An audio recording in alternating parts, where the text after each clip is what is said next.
Yeah, is it okay or is it's messed up, right? Cool. Cool. I think we've all learned a valuable lesson and it is about hair. All right, so we're just going to talk about that instead of blockchain. All right, who's heard of blockchain? Oh, sweet. Okay, is anybody like working on it? Building? 1, 2, 3, 4, 5. Oh, yeah. I brought you. You don't count. Okay, cool. Well, this is great then. So over the past decade, we've really lost a lot of trust in centralized institutions, whether that is a company or a government. So things like the financial collapse, the Volkswagen emissions scandal, the Facebook election meddling stuff, the Equifax data breach, which we are still dealing with. And I don't think every time it is because people are greedy, right? It's because we have these systems set up to where it can be because of ignorance, and it can be like nobody meant for it to happen. And I think we started to see a shift away from these centralized ways of doing things with stuff like Airbnb and to some extent Uber, which has its own kind of issues, but it's getting more decentralized. But I really think, and I hope you will too, that the future of trust, the future of business, the future of the way we do things in a global, economy or social structure is decentralized, and a big part of that is going to be what we do with blockchain technology. So what does that mean for you? Hopefully some of you are designers, and in some ways we're all designers. But what does designing for trust really mean? What is different about designing for blockchain? So I want to start with how I got here. This is where I started. I don't know if some of you are still in this mindset. What the shit is this? I keep hearing about it. I was not one of like the crypto OG kind of people back in 2009 or 2011. But there are a lot of those people in this space, people that are really into decentralized concepts and they're super into crypto. But where I came in was I didn't know a damn thing. I was at IBM and I was working on DevOps products, and I saw an internal job description that said ledgers. It sounded sexy. It's like, yes, I want to do that. So anyway, the first video that I was given to onboard onto the blockchain team was about Bitcoin, so that we could learn about where this all started. But if you are newer to this concept, I have to be very clear that Bitcoin is a cryptocurrency, right, that is built on top of blockchain technology. When I was at IBM, we kind of didn't talk about it because Bitcoin had a real branding problem.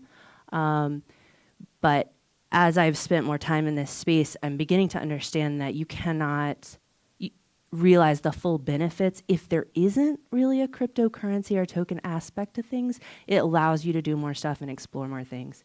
But blockchain is a separate concept from Bitcoin or a cryptocurrency, or you might have heard of like altcoins and that kind of stuff.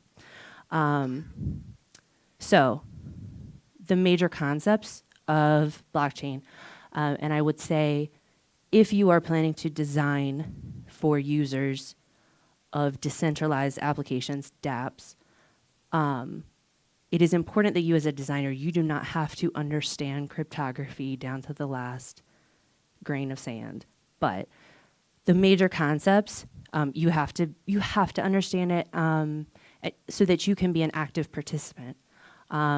So the first major concept is that it's a ledger. That's it. Very exciting. But it's an unhackable ledger because it is repeated on nodes globally, right? So 51% of these nodes would have to change, right, for you to change the entire ledger. But it solves a very specific problem. when everyone needs a record of ownership, and that could be goods or payments or data, but a third party isn't trusted to administer that record. So the second big concept is around hashing, cryptographic hashing. And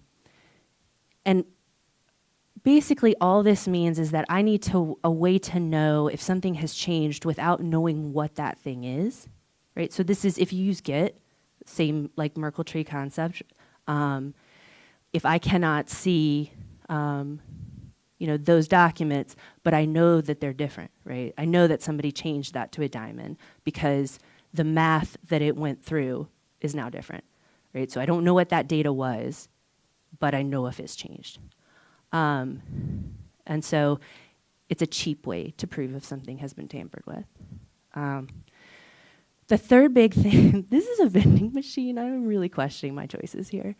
Smart contracts. It's just if-then state. These are just programs, if-then statements, but they're on the blockchain the same as the ledger, right? So it's not a hack. You can't go in and change the terms of your contract later. Just automatically going to execute. So it is like a vending machine. You put your money in, you get your thing out, ideally. Maybe vending machine's not the best analogy because they mess up. But if you don't put enough money in, then you're not going to get the soda, right?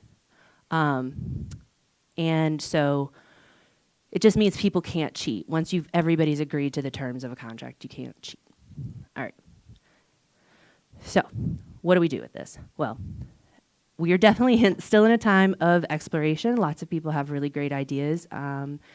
There is not a ton of live implementations out there, but there's enough to start having data and start learning from some experiments. At IBM, business was the main topic of conversation. This is supply chain and some boats. I don't know. And we were talking about cost savings, time, and when you understand these business processes like a supply chain where things are still done on paper, a separate plane has to be flown to the location when something is on a container ship because all of the paperwork is that much, right? It has to take a separate plane, right? And that's ridiculous. But all of these companies that are on a supply chain don't trust each other. They certainly don't want to open up, their databases to each other and all their, share everything that they have. But also it doesn't really work because they're all on very different types. And so it's very siloed. Blockchain gives them a way to work together without risking and being insecure. But that's not the part that I really like. I mean, that's cool. But I worked on an identity product and while I was at IBM, and that's kind of where I really got hooked. And I think designers, that's always going to be the part that we really care about. Like, how is this making somebody's life better? And so, I'm not going to go through every use case because there's a lot. But the biggest ones is somebody's identity now belongs to them. On a blockchain, you have a private key. It is yours. You control your data. You share. You can revoke access to your data. There would not be an Equifax, right? There's no centralized location for all of your information that could be stolen. Because of smart contracts, because of cryptocurrency, we can transfer very small amounts of data or value quickly. And all of this kind of is a way to allow you to collaborate with very large groups of people that you do not know or trust. And a lot of really amazing things could be happening with that power. So at Consensus, where I am now, we're working through, we've got 40 spokes. Those are like our startups. And they're tackling just everything imaginable. Obviously identity, obviously infrastructure stuff. But we've got some working through how to combat fake news, how to make digital rights management easier, help artists get paid for their work immediately. We have a science fiction universe. I know, like, why are you putting blockchain on that? It's cool, look it up, it's called Solarius. We're doing a lot, but this space, the design situation is really, really bad. This is back from January when I took this screenshot, but I just did an audit on a bunch of apps in this space, and it is still very, very bad. I'm not sure why that is. Maybe designers are too intimidated to get into the space. Maybe it's still too new. But my job is to lure you all in here. Things being so bad wasn't really like too bad up until, I'm going to say, the end of last year, when things kind of hit a fever pitch and we had a bunch of new novice users coming into the space. Because before that, it was people that were super, super into this, and they would put up with any amount of baloney because they had something they were trying to do. And a lot of it was in the command line, right? So the problem with that is, for this vision of decentralization and this security and this autonomy that we're hoping for the future, it requires that we are making this accessible to just any rando, right, who just wants to do their job or have fun or play a game or just buy something. And so we really, really need more designers in here and bringing more empathy to these conversations, and teaching people that maybe don't know as much about product development how to empathize with their users. So if you're a designer and you're not already in this space, here is what I think that you need to know. I've divided it into these 3 sections, where the problems are, what's changeable, what's not. So the first one is the machine. And to be clear, now I am talking about Ethereum. There are other platforms out there, but that is what at Consensus we primarily build things on. And so platforms have similar problems. Hyperledger had some of these as well. But I just want to be very specific when I talk about gas. That's for Ethereum. So this is designing around the machine and the reason that you can trust it. You can't change these things as a designer. These are they're like the chess pieces, and you cannot alter them. You can't paint over them. Well, I mean, maybe that is a better metaphor. You can decorate them very nicely, or label them, but you can't change how the game works. And basically, this is really just helping people interact with blockchain in the least painful way, right? And a lot of it's really just helping people understand what's happening when they're not gonna, explaining it in a way that will make sense, helping them make good choices. Okay, so part of that, this is a screenshot of MetaMask. It's a browser extension. It allows you to interact with blockchain stuff. And gas is what you pay. It's a tiny, tiny, tiny amount of ether. Well, it's usually tiny, but you can see it's like 15 cents to send a transaction. And this is part of the mechanism design that keeps everything working, so that the miners who are putting your transactions on the ledger are incentivized because they're getting these tiny amounts of ether, right? It also disincentivizes bad behaviors, like somebody putting an infinite loop on the network and crashing everything. There's a gas limit, so when the gas runs out, you can't run your program anymore. But it also makes it just really expensive to do bad stuff. The more energy required to run an operation, the more gas is going to be required. The problem is for your average user,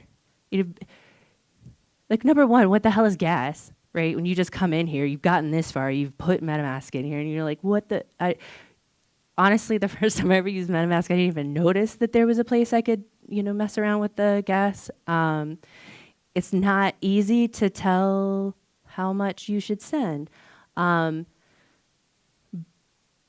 Last year, what would happen was people would go to this site, an ETH gas station, and they would look up how much gas they needed to send with stuff.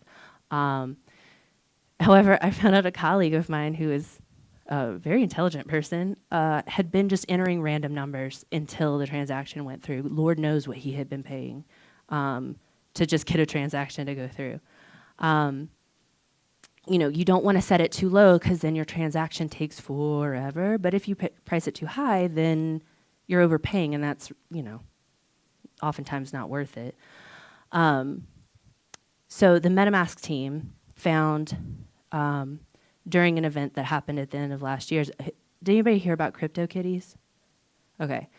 So we're running a design thinking workshop with like 3 of the infrastructure teams at the time, and CryptoKitties ruined my workshop. I was really angry with them because right in the middle, it was like, oh my God. So for people who don't know what CryptoKitties are, it's like a collectible, what are those called? Neopets or something. I don't know. It's like a cat, and it's on the blockchain, and you can collect it, and it's a lot of fun. But it brought a lot of really new novice people into the space. Oh my God, let's get a CryptoKitty. I love collecting shit, and it's a cute cat. And people, during that, it was the crisis, people thought that they had broken Ethereum, that the tubes were clogged, like transactions were taking like days, right? And the problem was people didn't know how much gas to price their transactions for. That was it. So they put this button, right? Is this taking too long? Do you want to resubmit at a higher gas price, right? That was all it took to solve that. Ethereum is no longer broken. But that's what we're dealing with. Another thing that MetaMask is doing is just simple stuff. Like, here, just help me understand, like, how fast is it going to go with how much gas I send? It's low-hanging fruit. The next thing is time. How much time is it going to take for your transaction to be on every node everywhere? It's going to take a little bit of time. I don't think that this is going to be a problem forever.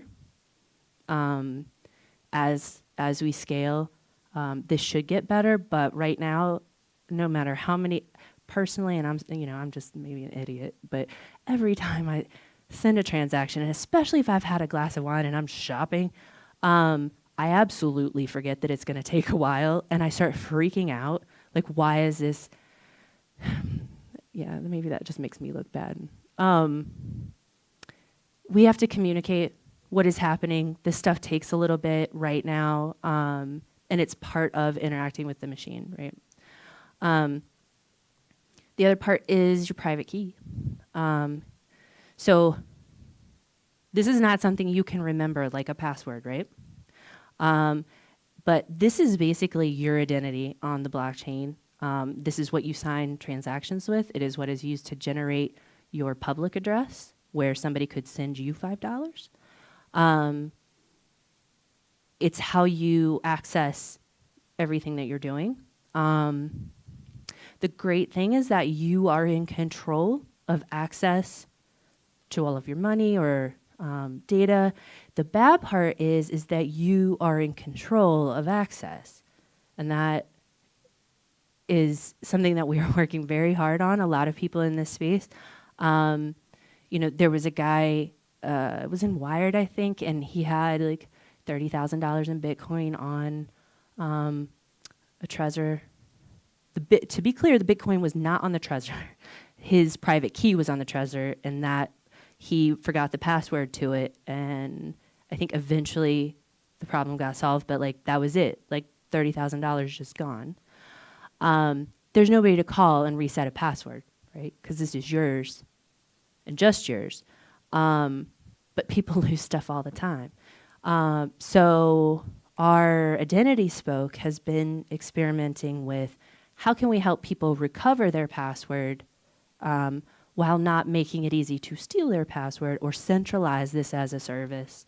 And that's the tension of designing for security, right? Is like, you've got to make a nice, easy user experience so that somebody will use a thing, but you've got to make it the worst experience for an attacker or somebody trying to steal.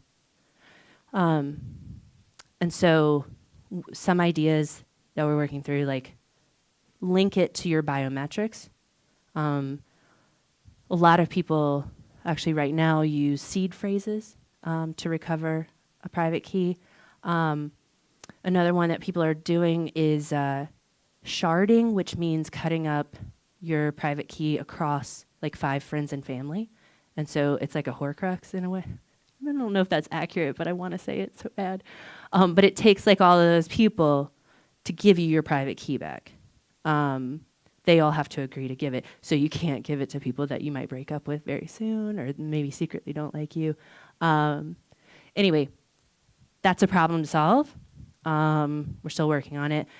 But I want to say, in solving these machine problems, there are 2 highly impactful things that teams and especially designers can do and push.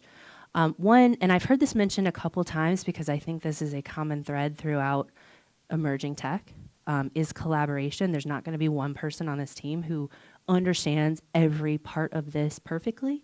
And I really like this picture. This is like the civil team, and they've got Mural and Zoom and Slack open all at the same time because they're distributed teams, they're remote, but they're trying to create that like all in the same room feeling, and really working together and really making every effort to understand each other and drawing a picture to explain what you're talking about, so that when there are things that are difficult to understand, you're doing everything in your power to make sure the team is aligned. The other big one, and I say this all the time, but it's just it's the best thing you can do. Like if you're going to focus your time on like how can we design a better experience for this, is research, user research, design research, but bring these people in to your workshops, right? Participatory design, I think for anything new out there, it is the best thing that you can do. Have these people sit with your team, especially if you're a designer and you're kind of used to it. Like, how do I talk? Ask questions and what should I ask from the user? But your engineering team, when they're sitting there with a user, it's really hard to avoid feeling a little bit of empathy. And I think a lot of the engineers I've seen really, really enjoy it, getting to talk to users. The second part is these are human systems. This is mechanism design that kind of mirrors how the blockchain works, but this is something designers absolutely can change and are an incredibly necessary part of this conversation. So now that without a middleman, we can transfer value peer-to-peer, and we've got smart contracts that automate things. We can build these other mechanisms that allow people to collaborate in a much bigger scale, right? So a big one is governance. How do people decide things? Who decides who gets to vote? Aggregation of ideas and curation. So that's like prediction markets, wisdom of crowds kind of stuff. Pooling money and crowdfunding, kind of obvious, but when there's no middleman, there's nobody taking a cut. Micro-tipping and figuring out ways to incentivize behaviors that you want to see more of, staking and having skin in the game. So as designers, we have found ourselves really having to learn a lot more about things like game theory and mechanism design and economics. You try to avoid something your entire life and it just keeps coming back. But it's actually really interesting, apparently. So, but we have to understand those things because if we're going to properly design experiences that are going to be at least usable, but also it'd be great if they were delightful, but they have to work within these other systems that we're designing, right? And it has to make the system sustainable. And it's not easy. How we've been approaching it is just normal designer stuff, right? So prototyping, low fidelity, don't code anything yet, mapping out experiences and, design thinking stuff like, how does this make somebody feel? Like, let's really examine this experience. But, people won't participate in a system for the sake of the system is, what you might assume, and you would be right. And so we have to map what job is somebody trying to do, what are they trying to accomplish into this system. The really fun thing, though, and that I love, which is I've started seeing more and more of this at Consensus and hopefully other companies, part of design thinking is prototyping, right? But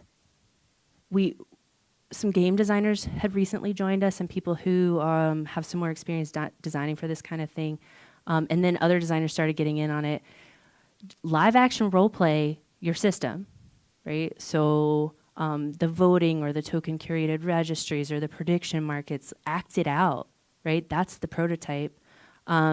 So this is actually Civil, the journalism platform, spoke. And I think they really learned a lot. They did this at an event. They had a bunch of people act out the voting mechanism for deciding which organizations were going to be allowed on the platform and how to curate and build trust through that, and learning, how people vote when they can see other people's votes, right? Or how do people vote when they can see other people's votes, and what do they need to know, like right after they voted, and the steps and all that kind of stuff. But also as a method for explaining blockchain to people. If you act it out with like a paper ledger, it's a lot easier to understand, a lot faster. So prototyping with human beings. You feel ridiculous at first, but if you're into improv, this is for you. The last big thing is trust signaling. And I think that for designers, this is the easy peasy part. But it needs to be said. And this is just being and feeling trustworthy. Everything that humans perceive as trustworthy, that does change over time. Super obvious stuff. Don't reinvent the wheel with UX patterns. Like I said earlier, where a lot of dApps are falling down is just telling people what is happening. It just kind of just throws them off into the ocean, and it's like, good luck. I hope you didn't send too much money because you're never going to know what happened.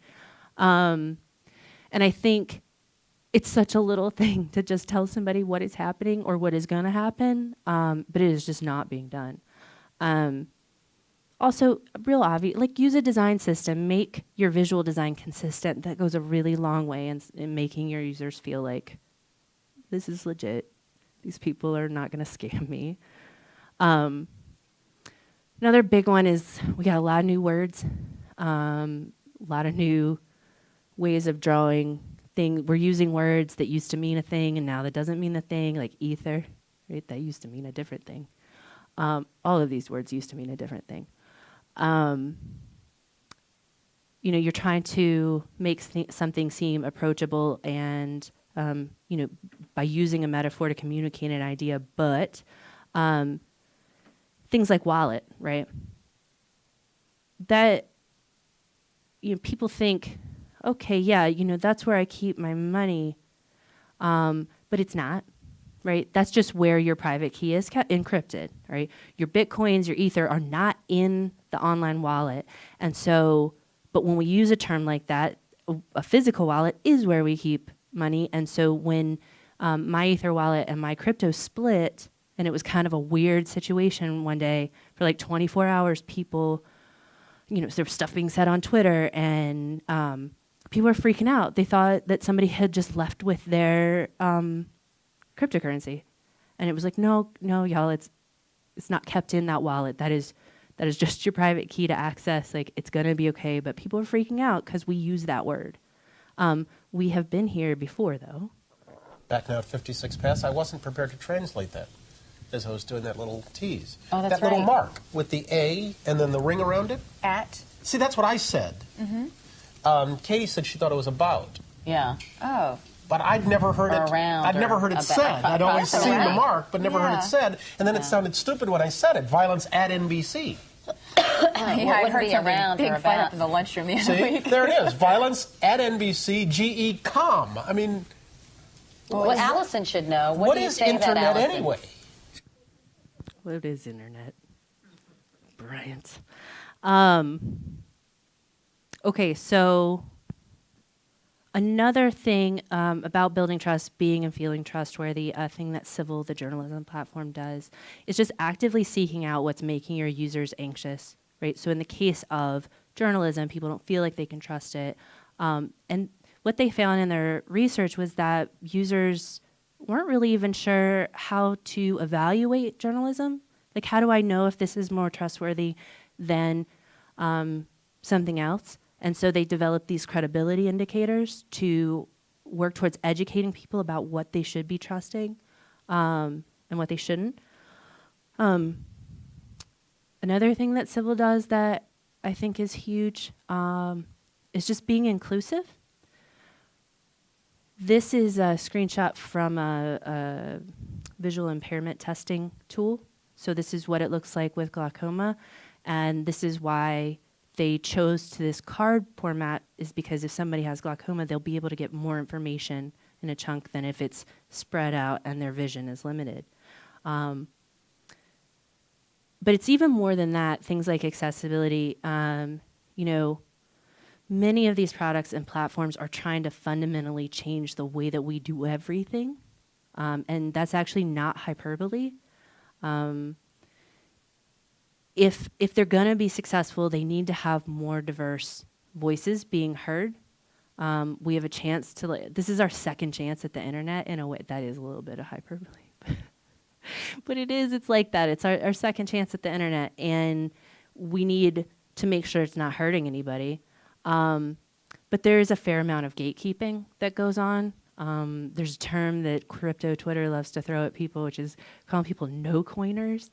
Like, that's the biggest insult. Like, you don't own any cryptocurrency. And it's like, that's the most gatekeeping thing that does not help you in any of your ends. Like, you want more people in here benefiting from these things. Like, don't make fun of people that aren't. We have to be trustworthy. We have to protect users. And like I said, the truth is we're dealing with quite a bit of money. And people's identity, and it feels like the Wild West still. But